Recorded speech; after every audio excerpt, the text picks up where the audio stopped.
Question number 15। कौन सी exercise है? आपका मिसलेनियस 9 है, जिसका question number 13 we are going to do. Okay, what is the question here? A man deposit rupees 10,000 in big bank. मतलब हमारा principal amount जो है वो है 10,000। बैंक आता है, सो पी लिख ही लेंगे हम लोग, एट द रेट ऑफ 5%। यहाँ पे अगर आर लिखू that is 5%, you can write 5/100 also. Simple interest है guys, simple interest annually, simple interest annually. Find the amount in 15 year since he deposited the amount. 15th year मतलब starting of 15th year, मतलब हमें 15 year complete नहीं करना है, मतलब आपका and क्या हो जाएगा गाइस? 14 हो जाएगा, end of 14 year and starting of 15 year, वो फाइंड करना है। Also calculate total amount after, देखो यहाँ पे क्या है, आफ्टर 20 ईयर मतलब completing of 20 years, so you can say n equal Yes. to 20. Okay, दोनों चीजें आपको एक है, इन 15 ईयर मतलब स्टार्टिंग ऑफ 15 ईयर या फिर ड्यूरिंग 15 ईयर। आपका इंटरेस्ट कब वो लोग डालते हैं अकाउंट में? जब आपका ईयर कंप्लीट हो जाए। Okay, otherwise up to day आपको इंटरेस्ट मिलेगा। तो हम लोग ऐसा सोच लेते हैं कि in the starting of 15 year, okay, and यहाँ पे आफ्टर 20 ईयर। सो अमाउंट यहाँ पे अगर मुझे आफ्टर 14 ईयर मतलब in the starting of 15 year find करना है टोटल अमाउंट, तो what is my total amount? Total amount is equal to principal amount plus interest. Interest जो भी होगा वो मिलेगा आपको। प्रिंसिपल अमाउंट कितना है बेटा? 10,000। प्रिंसिपल अमाउंट इज 10,000 और इंटरेस्ट कैसे काउंट करेंगे? It is not compound, it is simple, simple interest है। तो सिंपल इंटरेस्ट के लिए we have formula PRN by 100। What we have? PRN by 100। तो यहाँ पे बाय 100 मैंने लिखा है, so no need to write 5%। चलिए 10,000 इंटू 5 इंटू 14 बाय 100।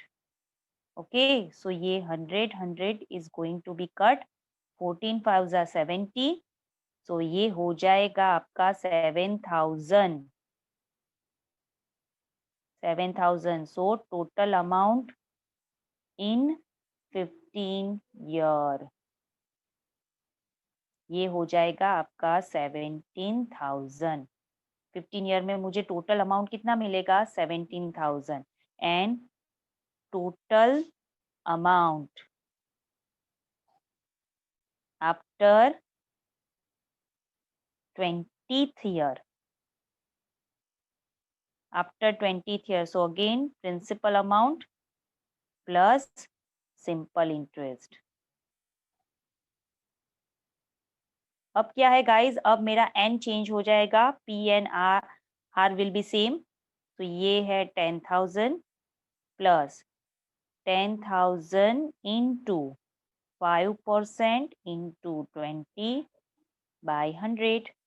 तो यहाँ पे गाइस ये हो जाएगा 5 2 जा 10, तो वो हो जाएगा 10,000। सो 10,000 प्लस 10,000 मतलब यू कैन एज्यूम दैट अगर रेट ऑफ इंटरेस्ट 5% है, so after 20 years your principal amount can be double. Double हो गया ना? लेकिन कितने ईयर बाद? After 20 years. सो थोड़ा बहुत कांटे का सौदा है, इतने टाइम पीरियड तक कोई अमाउंट रखता नहीं है वैसे। Rate of interest is too low. Okay, so जितना रेट ऑफ इंटरेस्ट होगा ना उतना जल्दी आपका अमाउंट इंक्रीज होगा। सो दैट्स वाई जब भी कहीं पे भी सेविंग्स अकाउंट या फिर आप FD करो तो पहले रेट ऑफ इंटरेस्ट चेक करते हैं कि रेट ऑफ इंटरेस्ट कितना है। जितना मैक्सिमम होगा ना, नॉर्मली सीनियर सिटीजन का छोड़ के हमारे लिए जो रेट ऑफ इंटरेस्ट होता है ना 6.8 6.7 जैसे बैंक डिफरेंट होंगे ना, वैसे वैसे रेट ऑफ इंटरेस्ट आपका डिफरेंट डिफरेंट होगा। सीनियर सिटीजन के लिए वो रेशियो बहुत बड़ा है गाइस, लाइक 9.7। उसमें भी डिफरेंट बैंक के लिए डिफरेंट डिफरेंट है। ये जस्ट आपको मैं थोड़ा सा आइडिया दे रही हूँ कि क्या चेक करना है आपको, रेट ऑफ इंटरेस्ट चेक करना है जब भी कहीं पे भी आप एफडी मतलब कि फिक्स डिपॉजिट कर रहे हो, ऐसा अमाउंट कि जिसमें से आप ड्यूरिंग, हाँ अगर आपको उसको विड्रॉल करवाना है so that is a process, वो नॉर्मल आप फॉर्म भर दोगे वो विड्रॉल हो जाएगा। लेकिन अगर आपको फिक्स डिपॉजिट में रखना है so first thing you have to check is the rate of interest. जितना ज्यादा होगा उतना आपको बेनिफिट मिलेगा। ओके चलिए number 31, a manufacturer reckons that the value of machine which cost him rupees 15,625। Cost कितना है, कॉस्ट ऑफ मशीन मतलब कि जब उसने स्टार्टिंग में लिया था तो cost of machine is 15,625 rupees, will depreciate each year by 20%। मतलब गाइस जो मशीन की वैल्यू है ना, वैल्यू डिक्रीज हो रही है, कितनी, डिक्रीज्ड बाय 20%। गाइस ये भी आपका आर ही है लेकिन डिक्रीज हो रहा है ना, तो मतलब नेगेटिव में आएगा। ओके अब ये बात करूं मैं, अगर आप कोई भी, सपोज मैं कोई न्यू कार परचेज कर रही हूँ, ओके तो फर्स्ट ईयर में उसकी जो प्राइस होगी ना, उसके हिसाब से जो आ, उसका क्या बोलते हैं, इंश्योरेंस, इंश्योरेंस जो आप लेंगे ना वो फ्रेश प्राइस के हिसाब से आपको मिलेगा। सपोज कार की वैल्यू 7 लाख है, ओके तो इंश्योरेंस आपको 7 लाख के अकॉर्डिंग मिलेगा।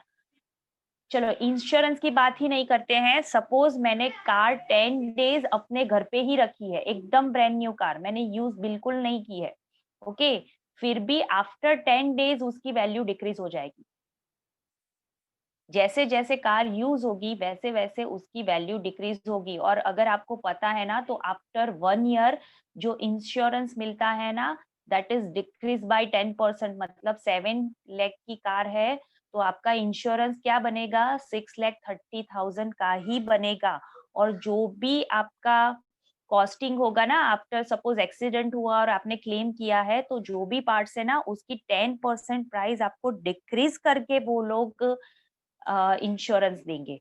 ओके सो जो भी मशीन है, कोई भी मशीन आप लोग परचेज करते हो, एवरी ईयर उसकी प्राइस है ना वो डिक्रीज होती है। So find the estimate value at end of 5th year. मतलब एंड ऑफ 5th ईयर मतलब एन आपका 5 हो गया, ये सपोज आपका पी है। ओके सो यहाँ पे कौन सी वैल्यू फाइंड करेंगे, कैसे फाइंड करेंगे, एस्टिमेट वैल्यू, बोलिए किसी को idea, estimate value at the end of 5th year. AP ये क्रिएट फॉर्मूला, करके। ओके हाँ वैसे कर सकते हैं। देखिए आप क्या करेंगे, 15,625 है तो फर्स्ट ईयर में 20% डिक्रीज हुआ तो इसका 20% मतलब कितना, एक आपको अगर याद है तो हमने रेशियो वाला सम किया था जहां पे रेशियो आपका 1.1 ऐसा मिला था। ओके तो वहां पे जो फॉर्मूला यूज की थी सेम फॉर्मूला यहाँ पे हम डायरेक्टली भी यूज कर सकते हैं। ये डिक्रीज होगा by 1 minus R raise to N, ये वाला फॉर्मूला हम यूज करेंगे। हाँ यहाँ पे आर है so you can directly write by 100। Okay so value सारी है मेरे पास। अगर आपको ऐसे नहीं करना है, सपोज फॉर्मूला याद नहीं है, तो क्या करेंगे कि ये जो अमाउंट है उसका 20% डिक्रीज कर दो। अगर प्लस हो रहा है तो इंक्रीज करो, प्लस करेंगे 15,000 का 20%। अगर इंक्रीज हो रहा है तो प्लस करेंगे और डिक्रीज हो रहा है तो माइनस करेंगे। वैसे ही सेकेंड ईयर में भी हम लोग माइनस करेंगे तो हमें टोटल अमाउंट मिलता जाएगा और वहां से आपका एक रेशियो निकल के बाहर आएगा। और अगर वैसे नहीं करना है so you can directly put the formula. Okay यहाँ पे मैंने माइनस लिखा है सो यहाँ पे no need to write minus raise to N मतलब 5। बोलिए अब ये कितना होगा, वेट हाँ, ये हो जाएगा 4/5, सॉरी 1/5 सो यहाँ पे मिलेगा 4/5 raise to 5।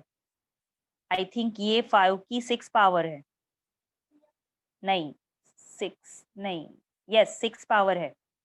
15 6 to 5, 6 to 5 raise to, yes ये कितनी पावर है, देख बेटा 5 देखो तो, raised I to think 6. 5 raise to 6 है ना। ओके और ये है 5 raise to 5 power, yes 6 to 5, then after आएगा 3125, 6 to 5 मतलब 25 स्क्वायर। ओके सो मतलब वो हो गया आपका 4 रेज टू 4, ये हो गया 5 raise to 5 and then after 1 5 6 to 5। तो ये कट होगा यहाँ से। सो 4 रेज टू 5 चेक करो बेटा, इंटू 5 करना है हमें।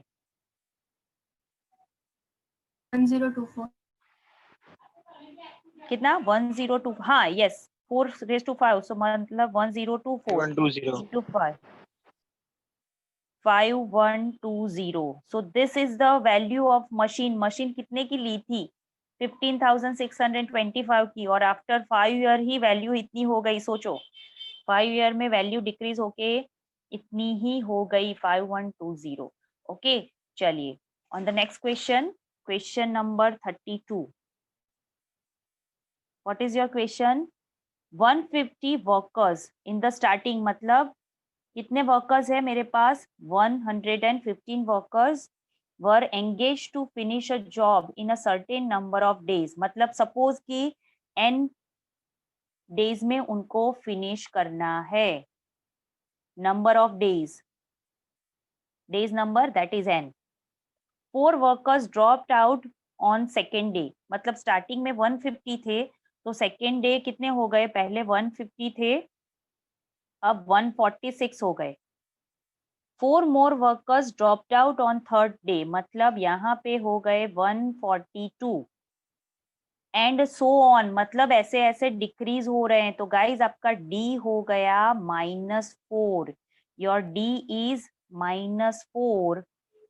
It took 8 more days to finish the work, मतलब जब ऐसे डिक्रीज हो रहे हैं ना जो वर्कर्स है, तो जितने डेज में काम फिनिश होना था उससे ज्यादा डेज लगे, 8 more days to finish the work.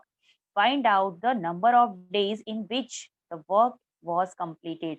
Okay सबसे पहले तो ये जो है उसका यूज कर लेते हैं।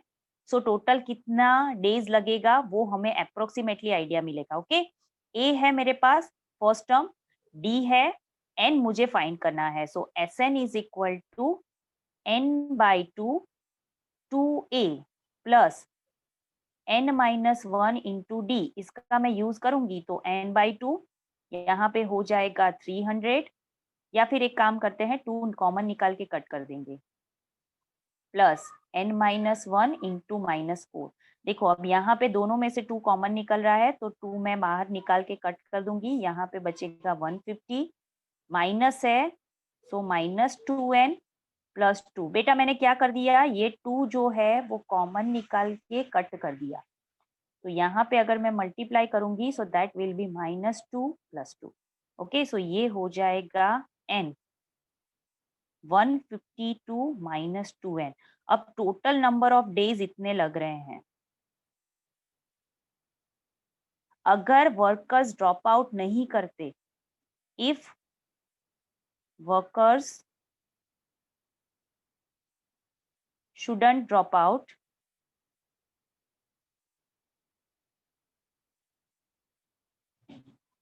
then work was complete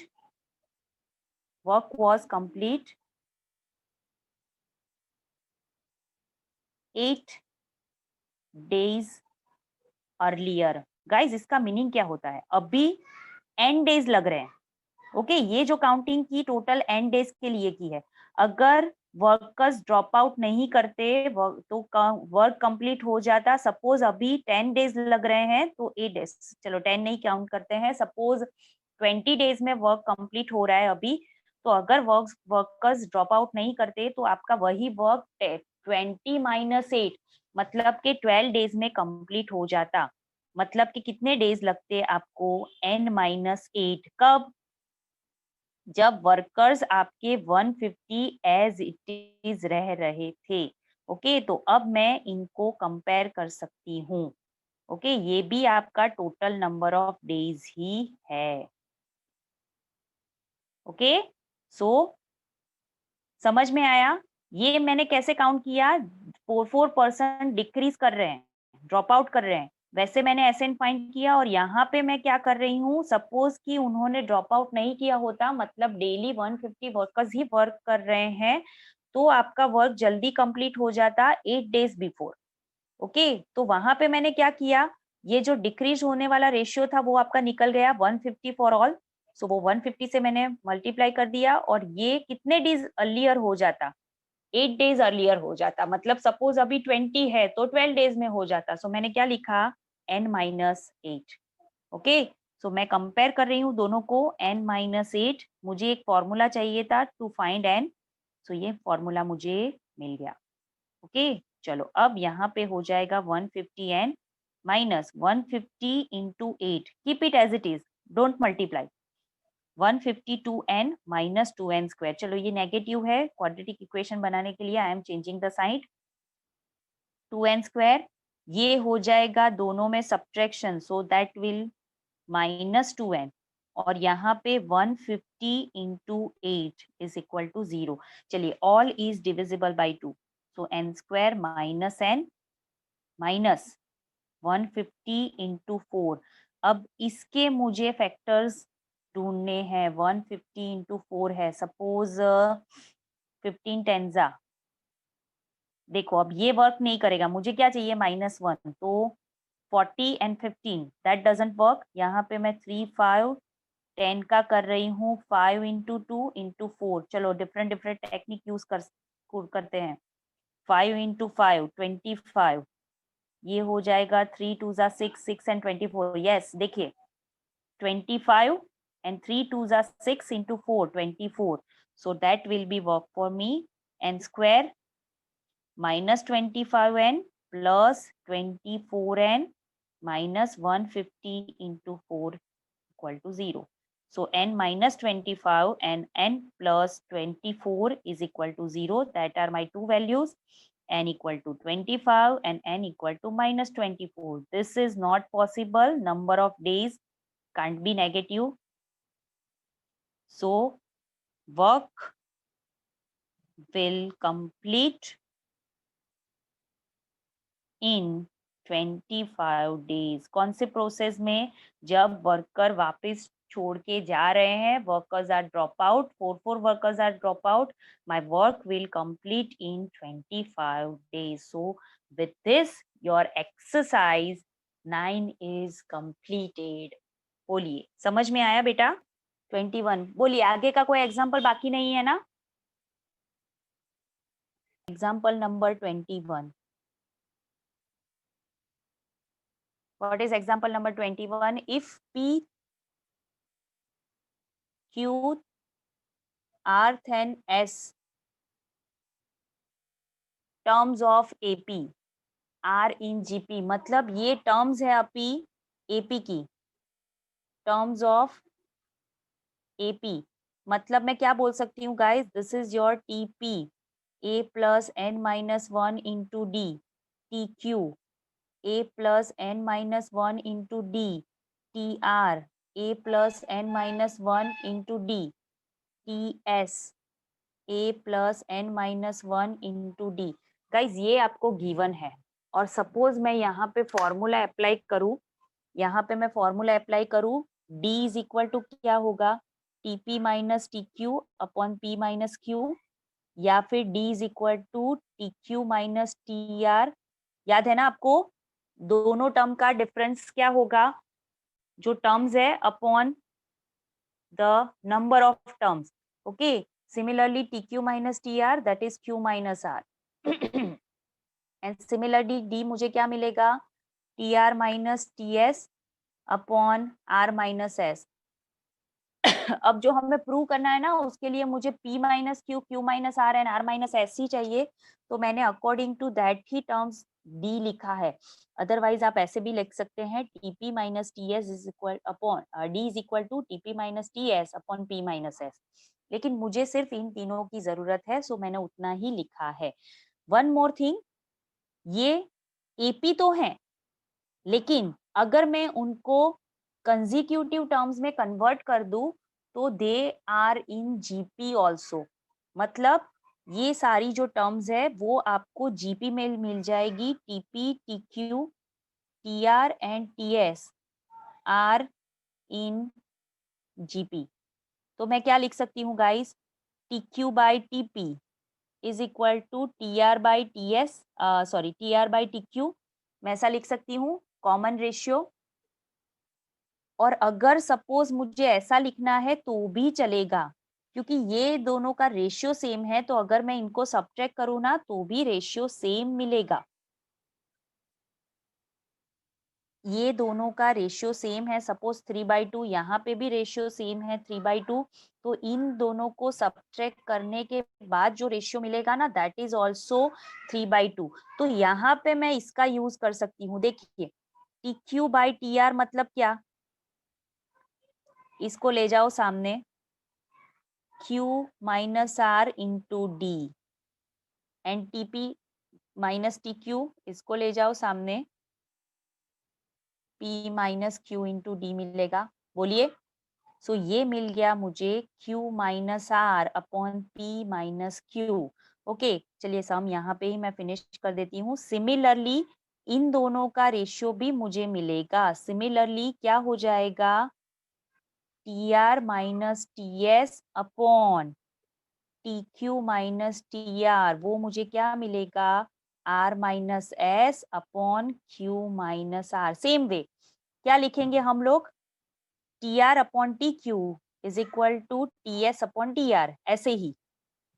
सो फिर उन दोनों का सब्ट्रैक्शन यहाँ से हम लोग फॉर्मूला यूज करके लिख सकते हैं।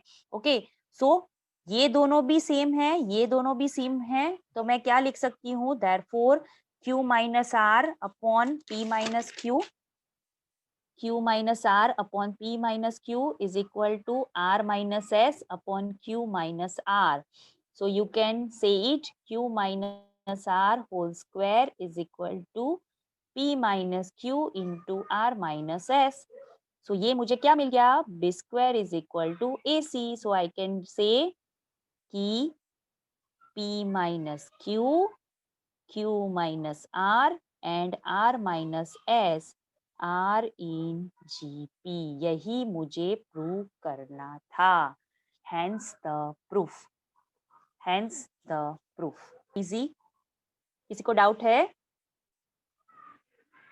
Okay, example number 22, if A B C are in GP, A B C are in GP जो अभी ऊपर प्रूफ किया है सेम, मतलब B square is equal to A C. Okay, second thing, and a raised to 1 by x is equal to b raised to 1 by y is equal to c raised to 1 by z, that is given to us। और prove करना है x y z r in AP। GP में ये terms given है, ये ratio given है। Is equal to मैं k लिख लूं तो मैं सिर्फ फर्स्ट टर्म को कंपेयर कर रही हूँ। This implies a raised to 1 by x is equal to k। तो बोलिए, अगर मुझे 1 by x पावर कट करनी है तो मैं क्या करूंगी? x पावर से मल्टीप्लाई करूंगी ऑन बोथ साइड, ये कट हो जाएगा। सो यहाँ से directly I will get a equal to k raise to x, like this. Okay, similarly b raise to 1 by y is equal to, अगर k लिख रही हूँ तो b equal to k raise to y and c equal to हो जाएगा k raise to z। अब बस यहाँ पे वैल्यू पुट कर दो। b square equal to A C है, सो b स्क्वायर मतलब k raise to 2y, a मतलब k raise to x and c मतलब k रेज टू z। यहाँ पे है k रेज टू 2y, यहाँ पे हो जाएगा k raise to x plus z। Compare power, base is same, so we can compare power 2y is equal to x plus z। बोलिए क्या मिला? 2b equal to a plus c format मिला मुझे। So that's y, x and y and z are in AP। GP है तो b square equal to AC, AP है तो 2b equal to a plus c। ये format मुझे मिल गया। Okay, So they are in AP. Done. Example number 23. What is given to us? A, B, C, D, P are real numbers और वो different real numbers है, मतलब एक भी same नहीं है, all are different, that is given to us. Okay, तो अगर शायद कोई एक जीरो है भी तो बाकी सब जीरो नहीं होंगे. Okay, and one more thing given to us, ये आपको जो सिचुएशन गिवन है वो ऑलरेडी आपको पहले से इन द स्टेटमेंट गिवन है, तो इसको मैं थोड़ा सा एक्सपांड कर लेती हूँ. ए स्क्वायर पी स्क्वायर, यहाँ पे देखिए, यहाँ से फर्स्ट टर्म ले रही हूँ, यहाँ से फर्स्ट टर्म एंड यहाँ से फर्स्ट टर्म, साथ में मल्टीप्लाई भी कर रही हूँ, तो ये हो जाएगा -2 A B P plus B square. तीनों टर्म में से मैंने फर्स्ट टर्म ली. अब all three terms I am giving taking the second term. यहाँ पे हो जाएगा B square, this one and this one, B square -2bc plus C square. And now last term, that is, sorry, यहाँ पे P square से multiply करना रह गया, यहाँ से क्या होगा, this one C square P square -2cdp plus P square less और इक्वल टू 0. ओके, अब ये अगर आप ध्यान से देखोगे ना guys, so this is complete square. देखिए, A square P square first term square -2 A P B plus second term square, मतलब ये आपका कंप्लीट स्क्वायर वाला सिचुएशन है. Similarly here also bp minus c whole square and plus cp minus, sorry, हाँ यहाँ पे d आएगा, cp minus d, यहाँ पे ही मैंने गलत लिखा है, d cp minus d whole square less और इक्वल टू 0. अब सिचुएशन क्या हुई कि थ्री टर्म्स हैं, उनका स्क्वायर है. ओके, बीच में एडिशन है, तो वो 0 से लेस तो हो ही नहीं सकता.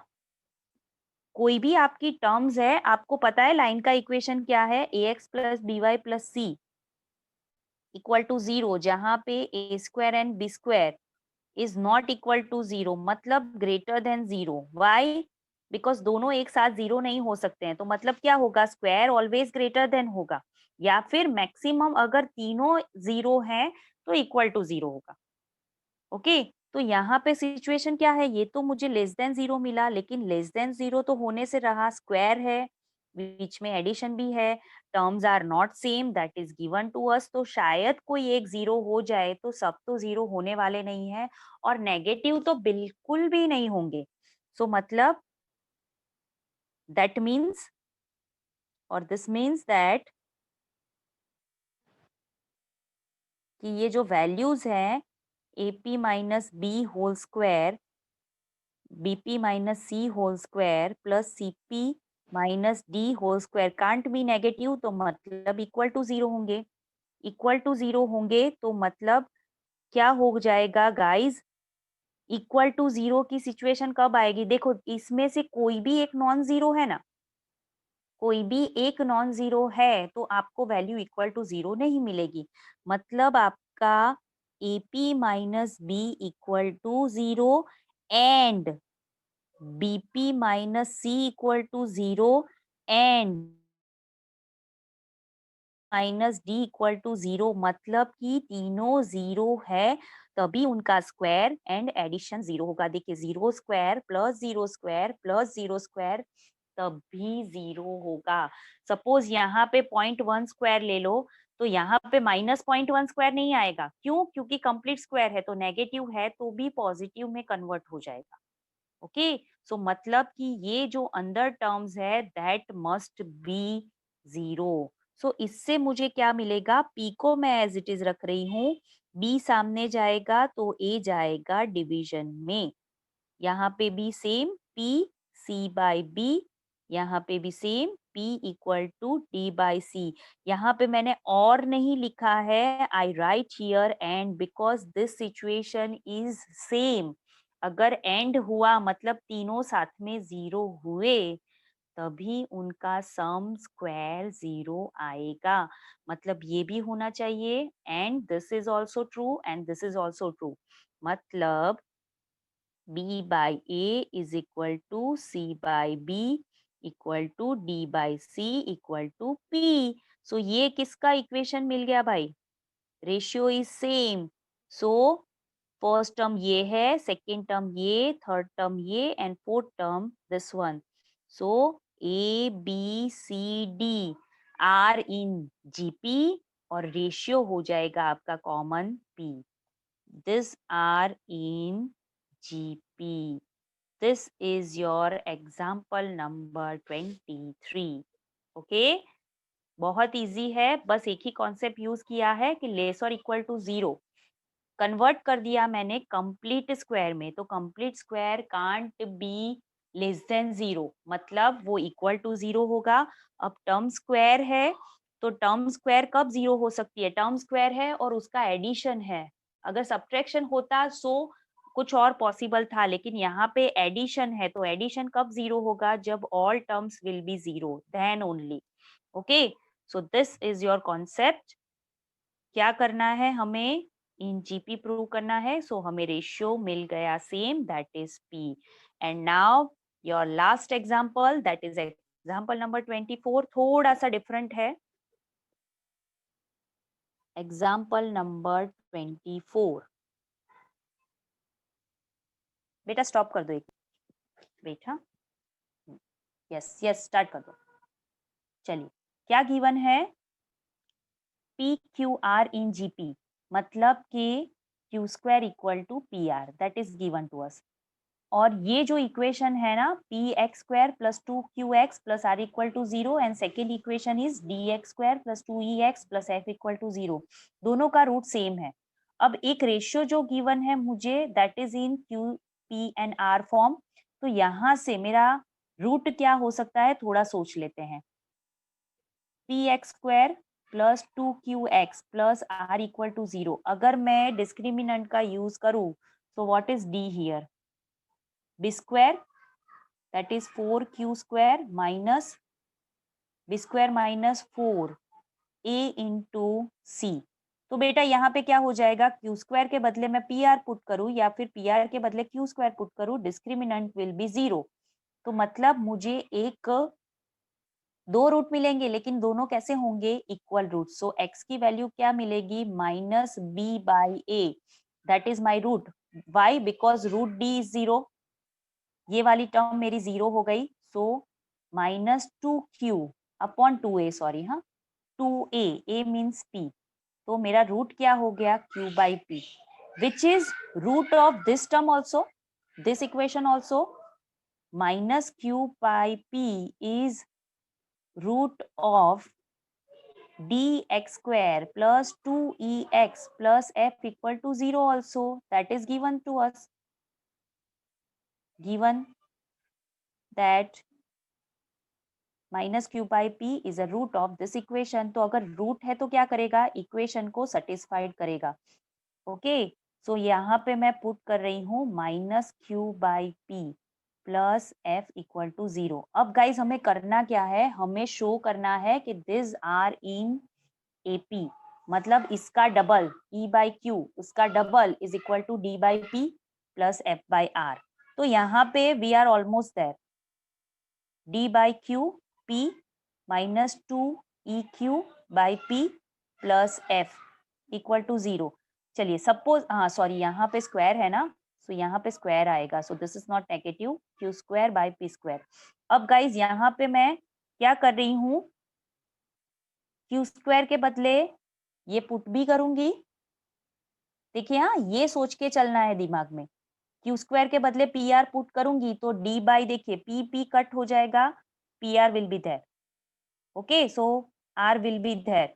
ओके, तो क्यू स्क्वायर के बदले पी आर बी पुट करूंगी एंड पी क्यू स्क्वायर से डिवाइड भी कर रही हूँ। चलिए पहले तो I am dividing by P Q square, चलिए उससे डिवाइड कर लेते हैं। तो क्या मिलेगा? पी क्यू स्क्वायर से डिवाइड कर रहे हैं और यहाँ पे पी स्क्वायर ऑलरेडी है, -2e⁻, पी यहाँ पे ऑलरेडी है, मैं पी क्यू स्क्वायर से डिवाइड कर रही हूँ, plus F P Q square से डिवाइड कर रही हूँ। ओके, चलिए यहाँ पे Q square will be cut. Okay, नहीं, बेटर वन। ओके, चलिए कोई बात नहीं, फिर वैल्यू नहीं पुट कर सकूंगी। Okay, so dividing by P Q square and दोनों साथ में रखते हैं, Q square equal to P R. यहाँ पे क्यू स्क्वायर है तो मैं यहाँ पे पी आर रख रही हूँ और यहाँ पे पी स्क्वायर हो जाएगा -2e⁻। यहाँ पे Q square equal to P R रखा and divide by P Q square. क्यों सेट नहीं हो रहा है? एक मिनट।